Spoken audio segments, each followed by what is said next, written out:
ఆకలవుతున్నప్పుడు ఎదుటివారికి ఎలా సహాయం చేయాలి తెలుసా? చదవండి లూకాసు వార్త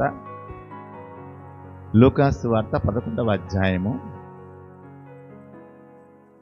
ఎలా సహాయం చేయాలి యేసుప్రభు గారు మనకు నేర్పిస్తాడు చూద్దాం.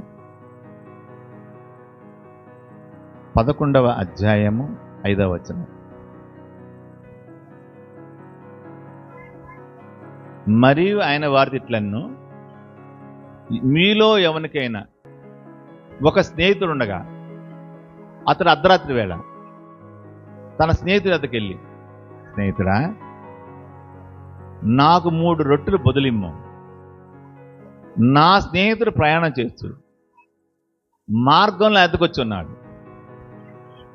అతని పెట్టుడు నా దగ్గర ఏమీ లేదని అతనితో చెప్పినప్పుడు, లోపలనే ఉండి నన్ను తొందర పెట్టద్దు, తలుపు వేస్తున్నది, నా చిన్న పిల్లలు నాతో కూడా పడుకొని ఉన్నారు, నేను లేచి ఇవ్వలేనని చెప్పనా?